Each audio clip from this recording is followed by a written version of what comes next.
The Yamasee in Georgia and the Seminoles in Florida, the Shinnecocks, Cherokee, and Tuscarora all provided sanctuary for escaping slaves. This was not charity, it was business. Africans had learned English, were familiar with white ways, and were more than willing to scout and fight in raids on European settlers and their plantations in the Carolinas. It was an important and pivotal alliance, but exactly how many former slaves took this southern route to freedom is lost to history.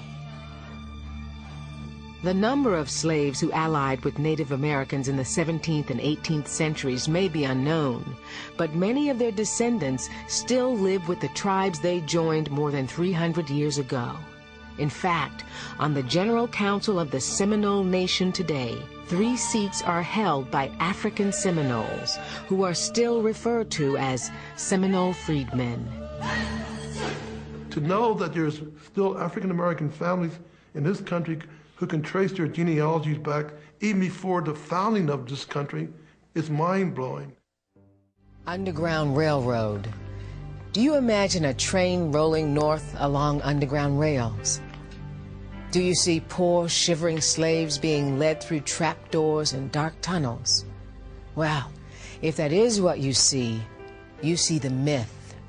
Because the real Underground Railroad was neither underground, nor was it a railroad. Instead, Underground Railroad is a symbolic name for the 200-year-long struggle to break free from slavery in America. Oh, freedom. Oh, freedom. The average escapee started the journey on his or her own and were helped along the way in all kinds of unexpected ways, mainly by strangers. Think about the difficulty of making an escape. I mean, if you're a fugitive slave, there are no maps that you can use. Your knowledge of areas outside the plantation, generally not very great. There is danger at every turn. And of course, you didn't want to fail, because the consequences of failing could be unthinkable. It was especially difficult for women to make this decision. After all, women, having charge of the children, had additional burden. I mean, it doesn't take great imagination to understand how difficult it is to try to escape with an infant. She felt that she had rather be drowned than to be captured and separated from her child. And nerved with a strength such as God gives only to the desperate, with one wild cry and flying leap, she vaulted over the turbid current.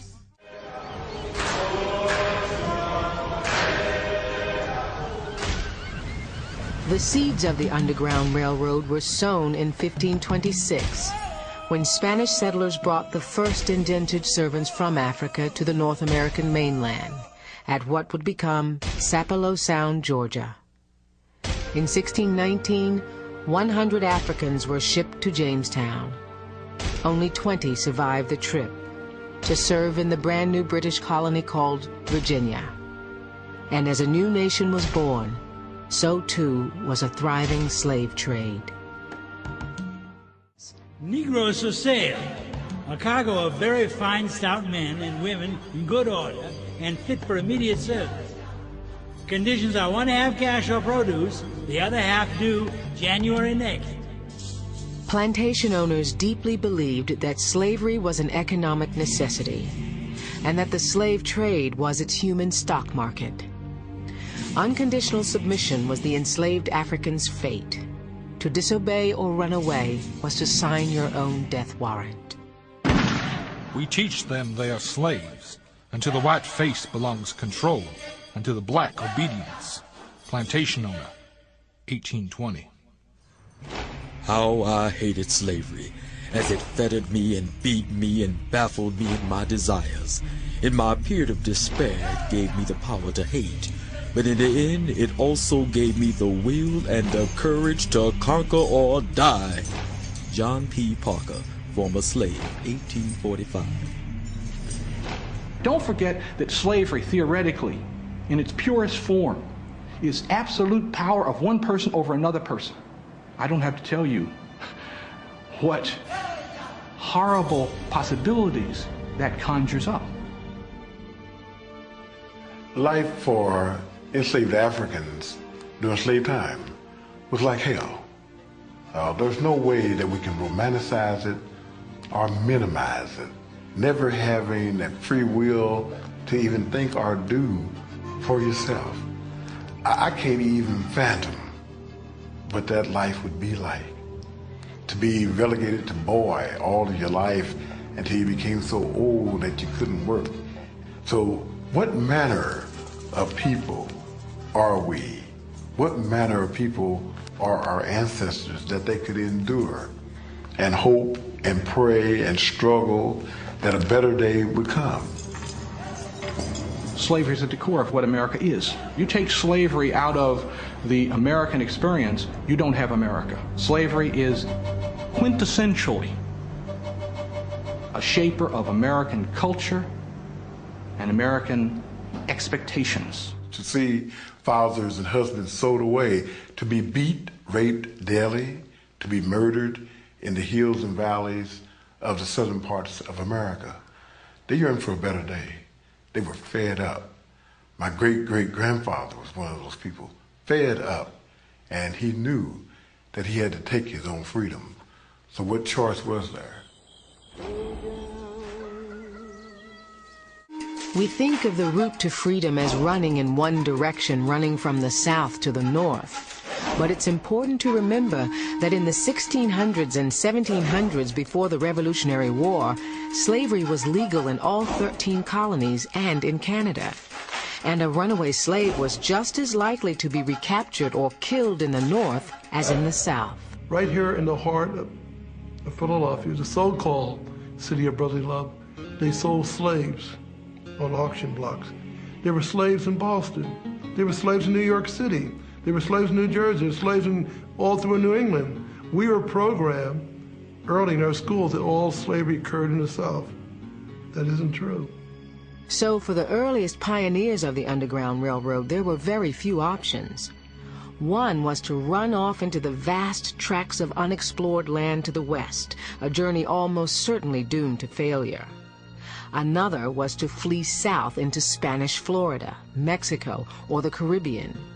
And it was along this route south in the 1600s and 1700s that enslaved Africans found their best and most unlikely allies. The Yamasee in Georgia and the Seminoles in Florida, the Shinnecox, Cherokee, and Tuscarora all provided sanctuary for escaping slaves. This was not charity, it was business. Africans had learned English, were familiar with white ways, and were more than willing to scout and fight in raids on European settlers in their plantations in the Carolinas. It was an important and pivotal alliance, but exactly how many former slaves took this southern route to freedom is lost to history. The number of slaves who allied with Native Americans in the 17th and 18th centuries may be unknown, but many of their descendants still live with the tribes they joined more than 300 years ago. In fact, on the General Council of the Seminole Nation today, 3 seats are held by African Seminoles, who are still referred to as Seminole freedmen. To know that there's still African American families in this country who can trace their genealogies back even before the founding of this country is mind-blowing. Referred to on English maps as Fort Mosa, this was the first legally sanctioned free black community in North America. The settlement was abandoned after Spain ceded Florida to the United States. Fort Mosa would have been lost to history forever if not for this photograph. This is thermal imaging from the Space Shuttle Atlantis, revealing the original foundations of the Fort Mosa settlement sunk into swampland. Today, Fort Mosa is a National Historic Landmark. The free African settlers at Fort Mosa may have been the first, but they were by no means the last. To the north, the number of free Africans was slowly increasing. In the 1600s, European ship crews included Africans who chose to stay in North America and raise a family. And there were some enslaved Africans early on who were able to slip through the net of slave law. In the 1700s, these freedmen, as they were called, the most minor of all minorities, began to grow through births, freeing by masters, self-purchase, and successful escapes. And from the very beginning, these men and women actively worked for the cause of freedom and the abolition of slavery. In 1769, freedmen joined both sides of what was becoming the War of Independence. Many joined with the American revolutionaries, including Crispus Attucks, a former slave who was killed by British redcoats in the Boston Massacre of 1770. But others sided with the Tories and the British troops. When African Americans fought in the Revolutionary War, think about it here, they fought for a slave-holding nation. Whether they fought for the British, slave-holding nation, or the Americans, slave-holding nation, they didn't fight for slavery. They fought because they thought that the result of that fight would end in freedom. And economics dictated that slavery would become concentrated in the South, where cotton was king. Slavery was critical to the Southern economy. It was also critical to the political power structure of the South. You know, by 1840, cotton was the most valuable export of this nation, not of the South, of this nation. By 1840, it was more valuable than every single thing this nation exported put together. That's power for you.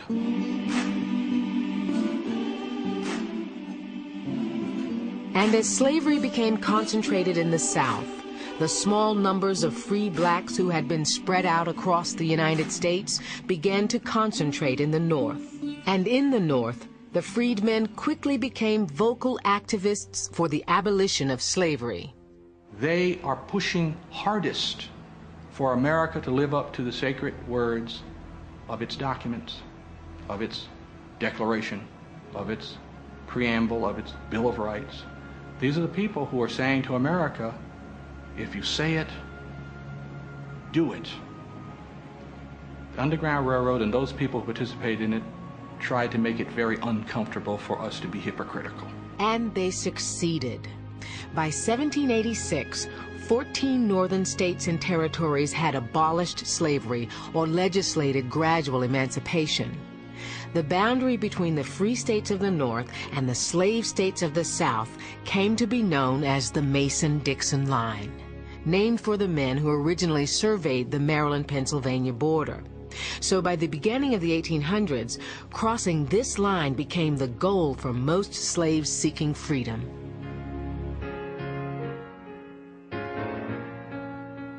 By word of mouth, through song and story, slaves began to learn that there was a new place where they might find sanctuary and freedom. It was called the North.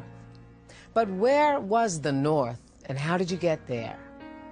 Imagine yourself a slave on a Carolina plantation, illiterate, undernourished, without a map or even the simplest directions. Which way do you run? And how do you know friend from foe along the way? For the old man is waiting for to carry you to freedom. Follow the drinking gourd. According to legend, Follow the Drinking Gourd was written by a Southern free black carpenter known only as Peg-Leg Joe. The lyrics seem simple, but they contain secret instructions for a safe escape route north. The drinking gourd was the Big Dipper, and to follow the drinking gourd meant to walk at night under cover of darkness, keeping the North Star in sight. Dead trees show you the way. The line, "The dead trees will show you the way," referred to dead trees along the Tombigbee River. Left foot, peg foot, traveling along. And left foot, peg foot, traveling on referred to trees that had been marked with charcoal and mud drawings of a peg leg and a foot, leading runaway slaves north into Tennessee. And with every slave who attempted to escape, over time, slaves and those who harbored them came to know this song and a whole lexicon of secret signs and symbols, songs and hiding places that began to make up the disparate lines of the Underground Railroad.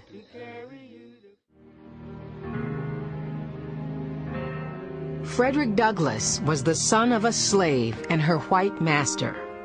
Secretly, Douglass taught himself to read and write, which was in itself a serious crime. Then, in 1838, around the age of 21, Douglass fled from slavery in Maryland to New Bedford, Massachusetts. In 1841, he went to William Lloyd Garrison's convention as a spectator. Emboldened by the anti-slavery rhetoric, Frederick Douglass stood up before the enormous crowd and extemporaneously delivered one of the greatest speeches in American history. The speech was never written down, and we have only William Lloyd Garrison's memory of it to help us imagine what that incredible moment must have been like. I shall never forget his first speech at the convention. In physical proportion and stature commanding, in intellect richly endowed, in eloquence a prodigy, and yet a slave, a fugitive slave, trembling for his safety, hardly daring to believe that on the American soil a single white person would befriend him. The powerful impression he created, the applause which followed excited my emotions, and I think I never hated slavery so intensely as at that moment. William Lloyd Garrison, 1841. It's almost impossible to exaggerate the importance of this man to the movement. Frederick Douglass, telling his story, brings slavery alive to people who had, in many cases, never even seen a black person before. And so here is a black person who was a slave standing before you, telling you his story. And he's telling you about the atrocities of slavery. He's telling you about how slavery denies basic human freedom to people and human dignity to people. That was a moving message. The wife of Master Giles Hicks, with her own hands, murdered my wife's cousin, a young girl between 15 and 16 years of age, mutilating her person in the most shocking manner. The atrocious woman, in the paroxysm of her wrath, not content with murdering her victim, literally mangled her face and broke her breastbone. So I say, the only true remedy for the extension of slavery is the immediate abolition of slavery. Frederick Douglass, 1845. Douglass went on to write his autobiography and published an anti-slavery newspaper, The North Star. He helped dozens of fugitives to freedom, many of whom simply appeared at his doorstep in Rochester, New York. But while Douglass's home was an unofficial station along the Underground Railroad, his greatest contribution to the movement was the leadership he inspired in others. Conductors along the route whose names are lost in obscurity, but who are no less important in the history of the Underground Railroad.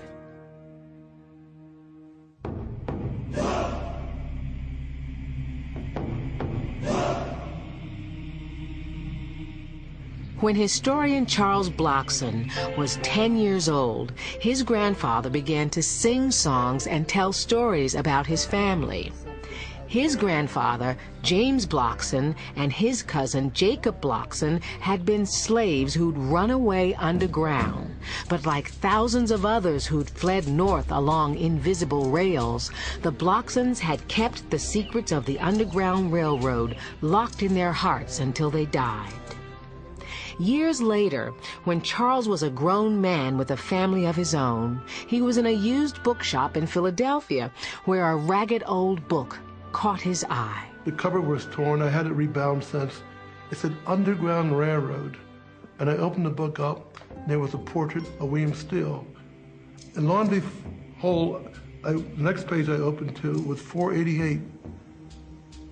And I was thunderstruck when I read that arriving from Sussex County,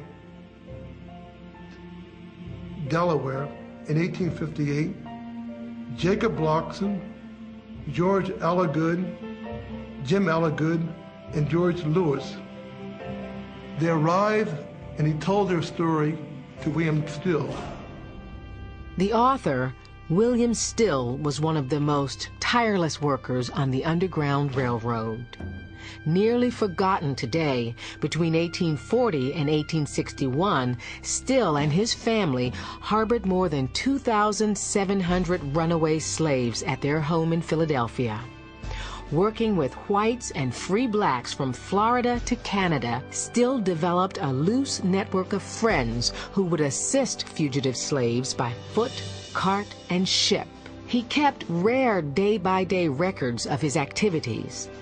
He wrote down the personal narratives of hundreds of fugitive slaves. He copied out letters for runaways who were trying to get word to wives and children left behind.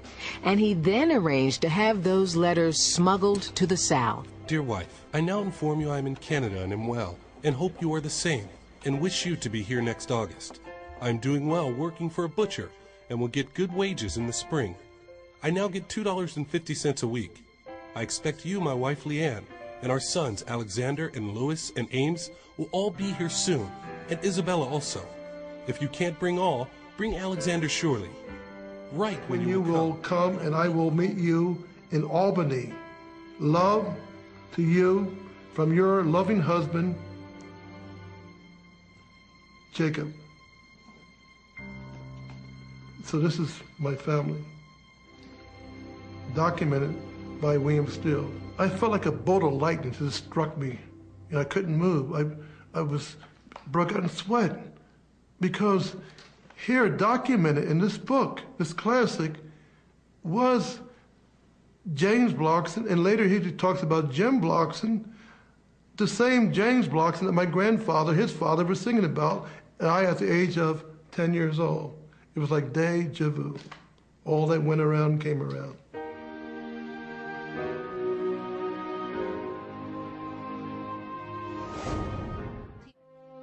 And William Still's personal story is no less remarkable. William was a freeborn black, but his mother, Charity, was an escaped slave. Before William was born, Charity worked on a Maryland plantation and had two sons, Peter and Levin. She tries to escape with her children. She fails. She is brought back. And after a long time, she determines that she's got to escape. But this time she makes the decision to escape and leave her children behind. Can you imagine what a decision that is for a mother to make? So she strikes out. She leaves her children with her mother, who was also a slave on the same plantation. And Peter, being only 6, he was crying for his mama. Granny, I want my mama. Well, Peter, there's a place not far from here called Philadelphia. Can you say Philadelphia, Peter? I could say Philadelphia, Granny. Well, Peter, when you get down there where they taking you, mayhap you find a white man you could trust, and you tell him you got stole from your mama from a place called Philadelphia. In a paroxysm of rage, Charity's master took the two boys away from their grandmother and sold them to another slaveholder in Mississippi, literally selling Peter and Levin down the river. 30 years later, a man, frightened and weary, walks into William Still's office at the Pennsylvania Anti-Slavery Society in Philadelphia. He's looking for his mama. Her name is Charity. His name is Peter. Later, William Still would write of this amazing reunion. After traveling 1,600 miles, almost the first man whom Peter sought advice from was his own brother, whom he had never seen or heard of. He was my long-lost brother, whose history and fate had been enveloped in sadness so long, and for whom Mother had shed so many tears. Peter and William hatched a plan to rescue Peter's wife and children still enslaved.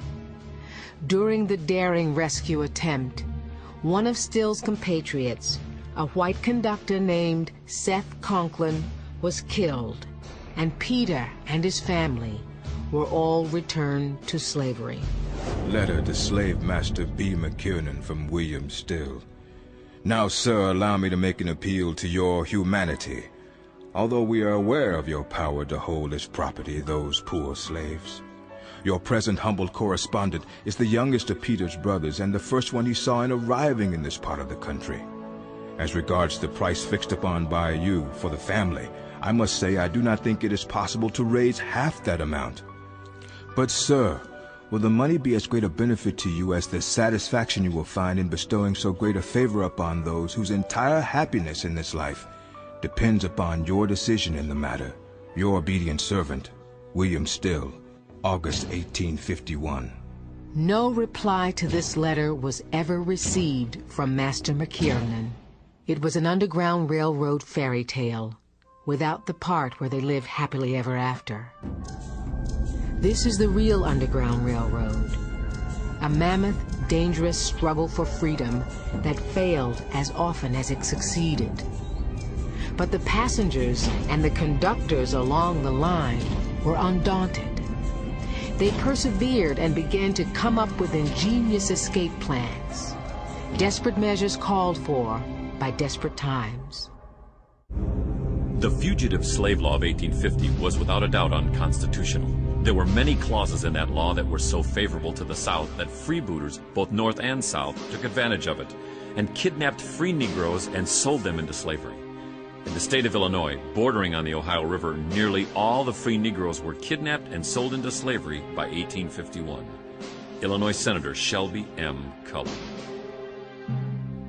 Now, the Fugitive Slave Law of 1850 was a needed law, for the penalty attached to that law was all the hope the slaveholders had of ever recapturing their fugitive slaves. A.P. Stewart, General of the Confederacy.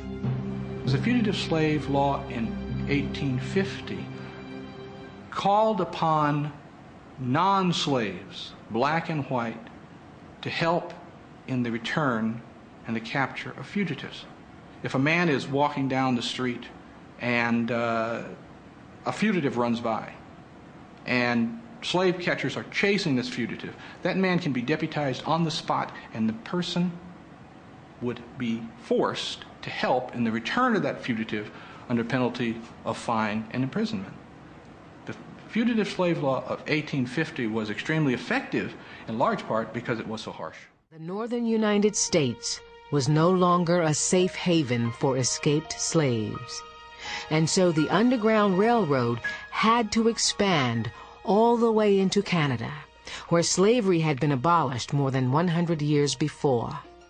Throughout Ontario, the Canadian government and American abolitionists funded black settlements with free housing and farmland. Canada was certainly not free from racism, but here in 1850, fugitive slaves could own businesses, expect fair treatment in court, and most importantly, they had the right to vote. By the end of the Civil War, more than 20,000 African Americans had resettled in Canada.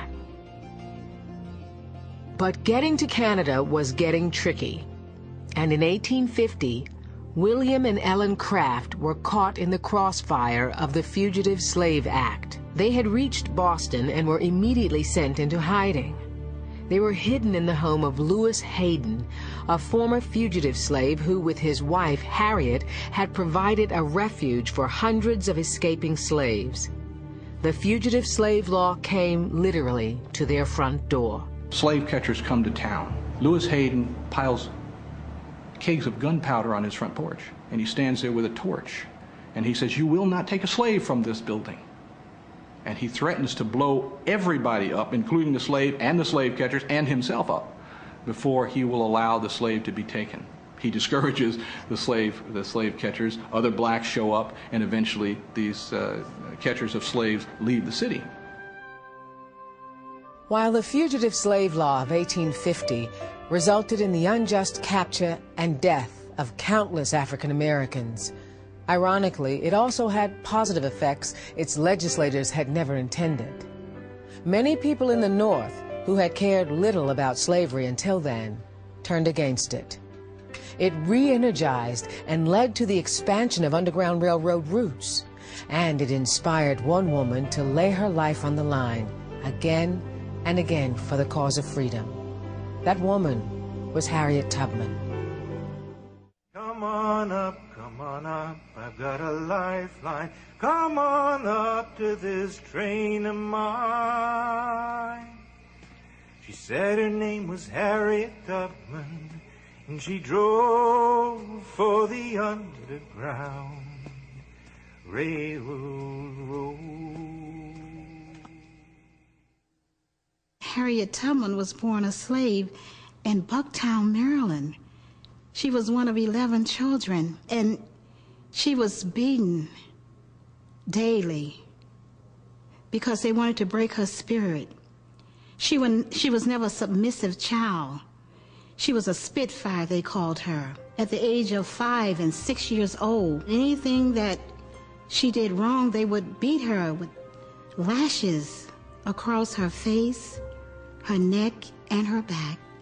And when children are supposed to be playing, this little girl was being beaten to break her spirit. As a teenager, Harriet tried twice to flee with her brothers, but both attempts were unsuccessful. The next time I go, Harriet vowed, I'm going to go alone. She had a prize quilt, and she traded her quilt in for information about the Underground Railroad.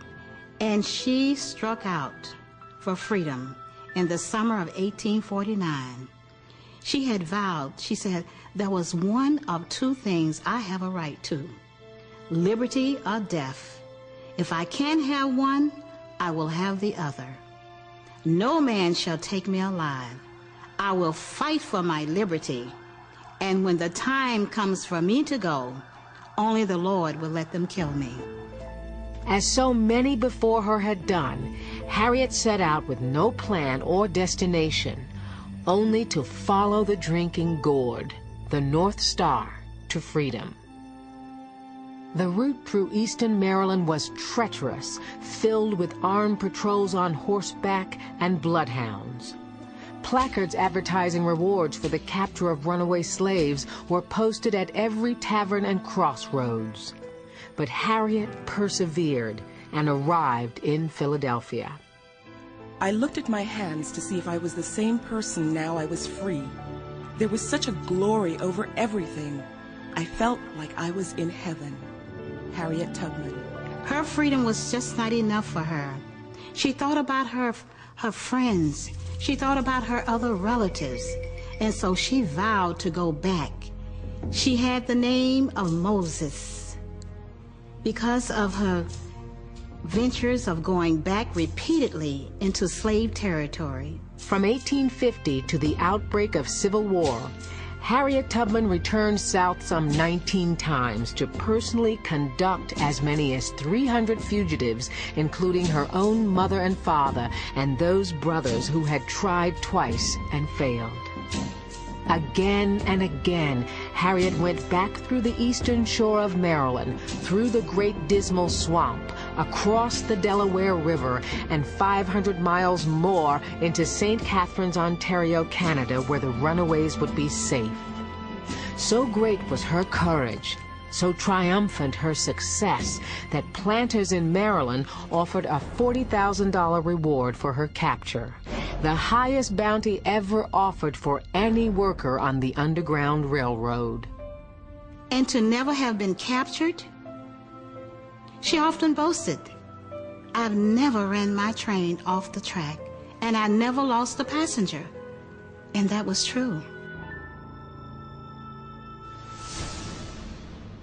Things were changing on the Underground Railroad. Many of the fugitive slaves who had settled in the North went on to have children, and those children could be educated in the public school systems. With this burgeoning literate class, the written word began to replace the old codes and signals. But getting word back south was hard. Slaves were not allowed to receive or send letters by post, or to assemble freely outside of church services on Sunday. So black churches, by necessity, became the unofficial post offices of the Underground Railroad, and black sailors became the mail carriers. Do you realize that Charleston actually imprisoned black sailors when they came to port for the time they were in port so that they would not provide messages to free blacks in the city or to slaves in the city? But with the help of the churches, messages did get through. In 1992, historian James Horton found a bundle of old letters still hidden in a church vault. They were letters from an escaped slave who was living in Ohio, written to her mother who was still enslaved in Louisiana. The letters traced the young runaway's life. So when she got married, she wrote to her mother, telling her about this man that she was going to marry. And when she had a child, she wrote to her mother, telling her mother about this child. And the last letter that I saw that she had written to her mother was telling her mother that this child had grown to late teenage and was about to enroll in Oberlin Collegiate Institute. And so we have this grandmother in a slave hut reading about her grandson about to enroll in college. Oberlin Collegiate Institute in Oberlin, Ohio, is still in operation today. It was America's first integrated coeducational college. Oberlin turned out some of America's first black lawyers, doctors, writers, and artists, almost all of whom were descendants of fugitive slaves. Why Oberlin? Well, why not, the citizens of Oberlin would answer. Because of its strong Quaker, free black, and abolitionist populations, the entire town of Oberlin was in effect an Underground Railroad station. Fugitive slaves had lived there for 50 years with little threat from slave catchers and kidnappers. But the Fugitive Slave Act of 1850 that had so changed the Underground Railroad in the East was also reaching into the Midwest, and when it hit Oberlin, it exploded.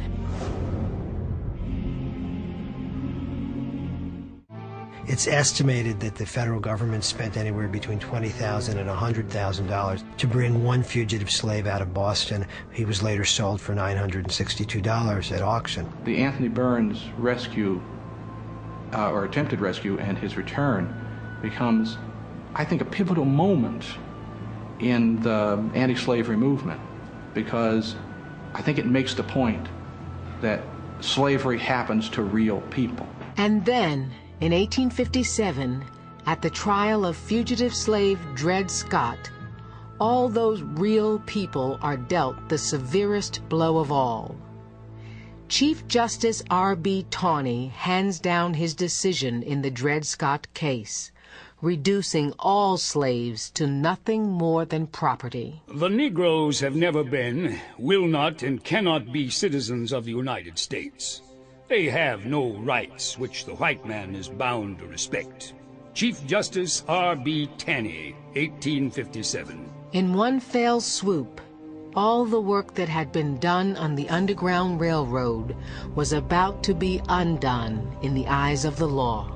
Tawney is also worried that in the North, some blacks are getting complete equality. There are black voters in a handful of New England states. There have already been a couple of black elected officials in New England. When Anthony Burns had been seized in Boston in 1854, the lead attorney was Richard Henry Dana, who was a white man most noted for writing the book 2 years before The Mast. But sitting behind Dana, helping him, was a young black attorney.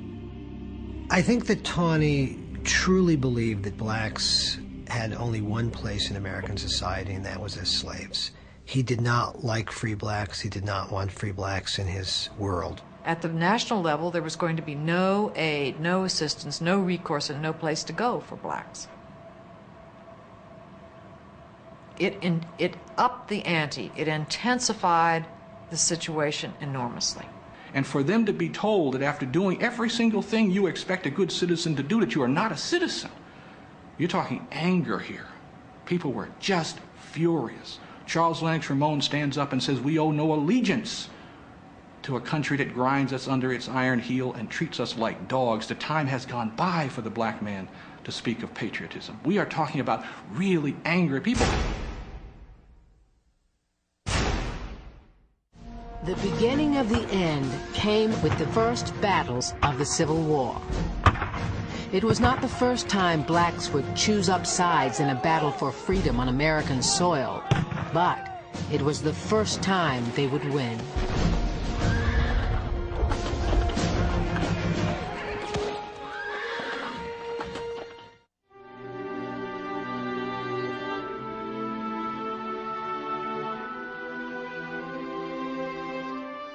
I do order and declare that all persons held as slaves within said designated states and parts of states are, and henceforward shall be free, and that the executive government of the United States, including the military and naval authorities thereof, will recognize and maintain the freedom of said persons. Abraham Lincoln.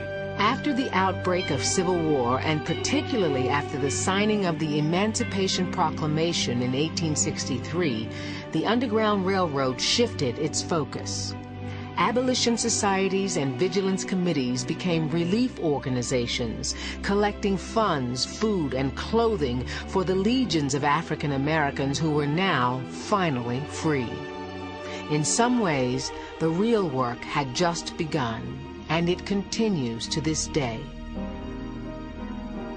Harriet Tubman served as a nurse, scout, and Union Army spy during the Civil War, and continued to fight for black education and women's suffrage until her death at the age of 93. Close to the end of her life, Harriet was reunited with some of the former slaves she had helped rescue. As she was dying, about 2 hours before her death, she was conscious, and they were singing "Swing Low, Sweet Chariot, coming for to carry me home." She died March 10th, 1913. She was buried with military rites at Fort Hill Cemetery in Auburn, New York.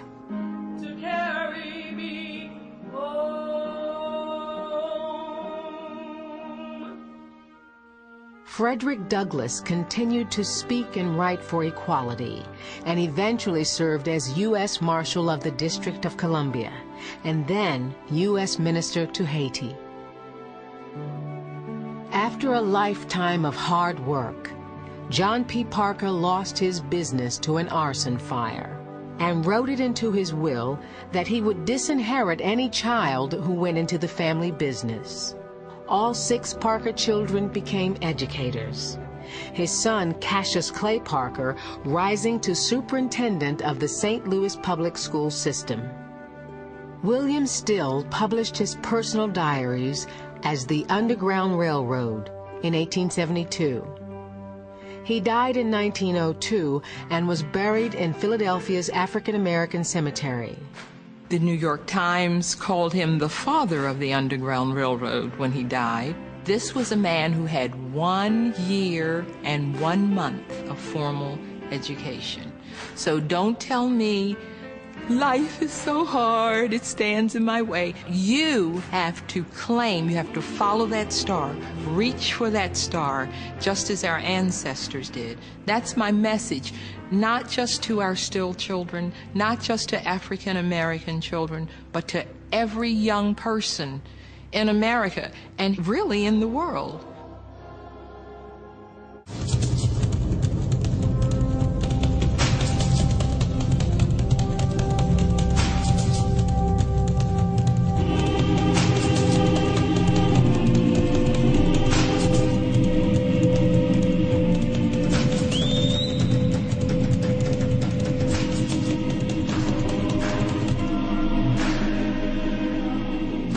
There may not have been secret tunnels crisscrossing America or ghost trains that ran in the dead of night.